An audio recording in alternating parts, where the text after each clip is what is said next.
सम्राट सिंह सरस्वार के घर पहुंच चुके हैं। वो बालाघाट लोकसभा क्रमांक 15 से कांग्रेस के अधिकृत प्रत्याशी है और आज का सियासी सफ़र हम उन्हीं के साथ करेंगे सियासत पर चर्चा, बालाघाट के मुद्दों पर चर्चा।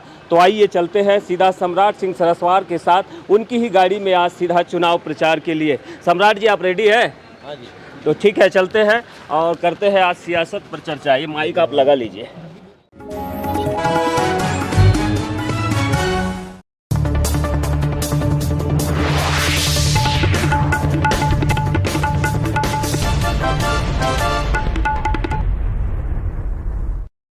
सियासी चर्चाओं के इस सफ़र को लेकर हम सम्राट सिंह सरस्वार के चुनाव प्रचार में निरंतर घूम रहे हैं और पहला पड़ाव बड़गांव पड़ा और बड़गांव से काफ़ी नाता बताया जा रहा है। किस तरह का नाता है ये तो वही बताएंगे, किस तरह का यहाँ से इस गांव से लगाव है, बताएंगे सम्राट जी। देखिए, जिस जगह पे हम खड़े हैं ये जगह हमारे दादाजी राणा हनुमान सिंह जी की यहाँ हवेली हुआ करती थी 5 एकड़ में। और ये पूरी हवेली और यहाँ की जितनी उनकी ज़मीन थी 75 एकड़, उन्होंने किसानों के लिए कृषि विज्ञान केंद्र बनवा के गवर्नमेंट को डोनेट किया है।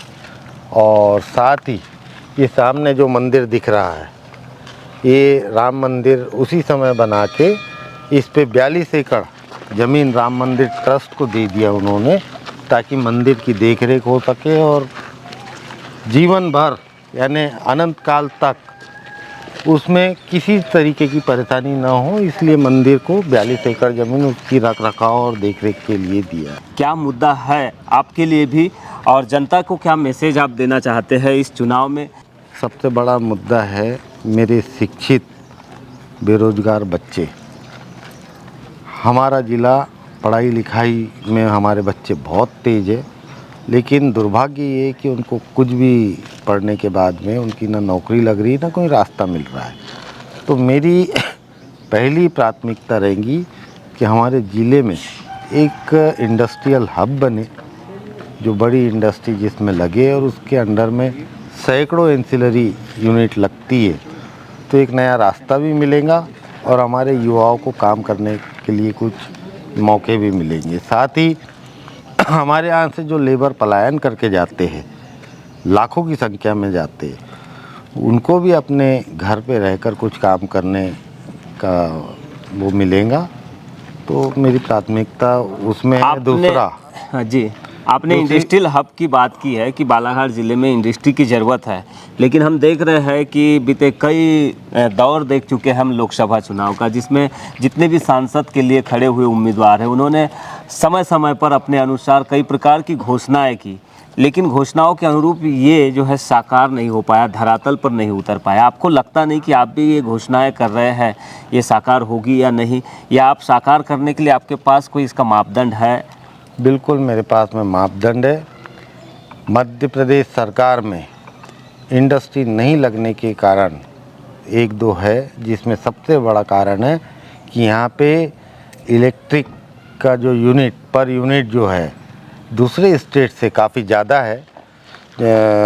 इसलिए काफ़ी बड़ी इंडस्ट्री, क्योंकि इंडस्ट्री कोई भी चलेंगी तो उसमें इलेक्ट्रिसिटी काफ़ी बड़ा फैक्टर रहता है, तो उसमें सब्सिडी दिलाने की अगर हम कोशिश करें तो बड़े इंडस्ट्री वाले बिल्कुल यहाँ आएंगे। उसी के साथ में अगर बड़ी इंडस्ट्रियों को हम प्रॉपर जगह यहाँ पे दें तो इंडस्ट्री लगाने वालों को काफ़ी सहूलियत जाएंगी और वो यहाँ इंडस्ट्री डालेंगे।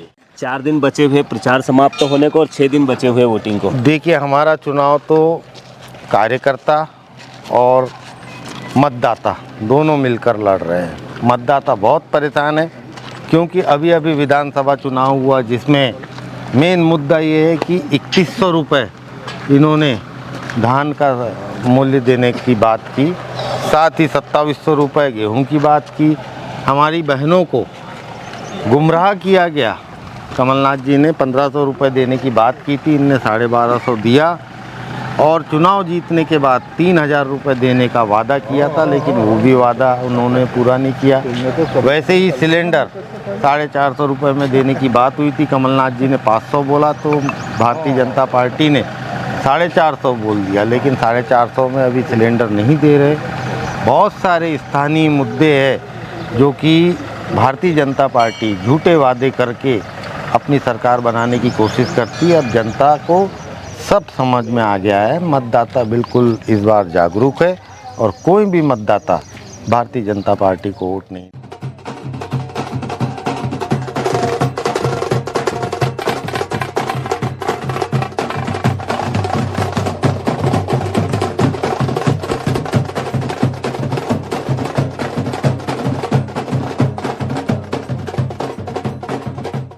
जनता के बीच से क्या आवाज़ आ रही है, किस तरह के मुद्दे जनता के माध्यम से आपको समझ में आ रहे हैं? बहुत अच्छा प्रतिसाद मिल रहा है। लोग उत्सुक हैं इस बार सरकार बदलने के लिए, और जिस तरीके से झूठे वादे भारतीय जनता पार्टी ने किए धान को लेकर, जो 3100 रुपये धान का इनका मुद्दा था, ये मुद्दा बहुत बड़ा है। साथ ही 450 रुपये सिलेंडर, 300 रुपये जो हमारी बहनों को देने की बात की थी, जिस आधार पे इन्होंने बीजेपी को वोट दिया था, लेकिन उनमें से कोई भी चीज़ आज 5 महीने में भारतीय जनता पार्टी की सरकार ने कुछ नहीं किया।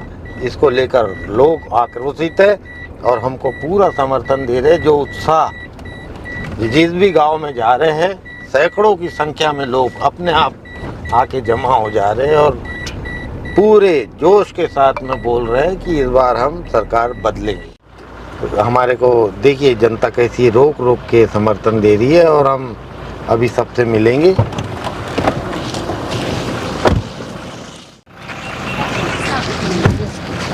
ठीक है, धन्यवाद। है ना, सरकार ने सीधी सीधी बेचे बगैर झूठी सरकार को निपटा दी थी। भैया देखिए सरकार को चाहिए, यदि आपको अपने नई पीढ़ी को रोजगार देना है तो ब्लॉक वाइज अच्छी इंडस्ट्री डाले। ऐसे तो पैसा खूब बांटते हैं, लोगों को सेल्फ डिपेंडेंट बनाएं। कब तक हम घर बैठे पैसे देंगे?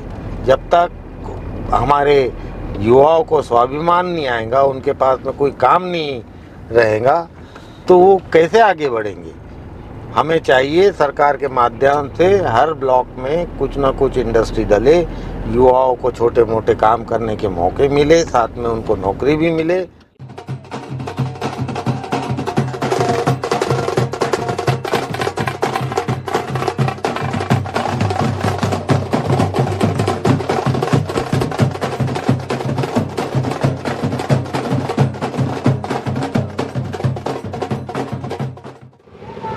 अभी जिस तरीके से मैं पूरे सिवनी और बालाघाट जिले में घूमा है, देखा है कि किसानों में बहुत आक्रोश है, हमारी महिलाओं में, हमारी बहनों में बहुत आक्रोश है कि ये झूठ बोल के हमसे वोट तो डलवा लिए, लेकिन वोट डालने के बाद ये सब चीज़ें भूल गए और इसको जुमला बना के छोड़ दिए। मैं आपको बता दूं, मैं पूरी ईमानदारी से अपने सांसद निधि, अगर आप बनाते हैं तो सांसद निधि मिलती है, उसको आप ही के बीच में बिना करप्शन किए, बिना कमीशन खाए आपके बीच में रखूंगा। जिस तरीके से हमारी बहन हिना कावरे जी इस क्षेत्र में अभी तक 10 साल से नेतृत्व करते आई है, मैं भी अगर आप मुझे सांसद बना के भेजते हैं तो मैं अपना कार्यालय और पूरा काम अपनी बहन के घर से ही किरनापुर से करने का सोचा है, ताकि मैं और हिना कावरे जी मिलकर आपके क्षेत्र में जो भी कमी बेसी आती है वो पूरी करने के लिए आपके लिए खड़े रहे। इसके पहले के जितने सांसद आए हैं, मुझे नहीं लगता कि आपके इस ग्राम में कोई सांसद आया होगा। आया भी होगा किसी शादी वादी में, लेकिन यहाँ कोई भी विकास का काम नहीं दिया होगा।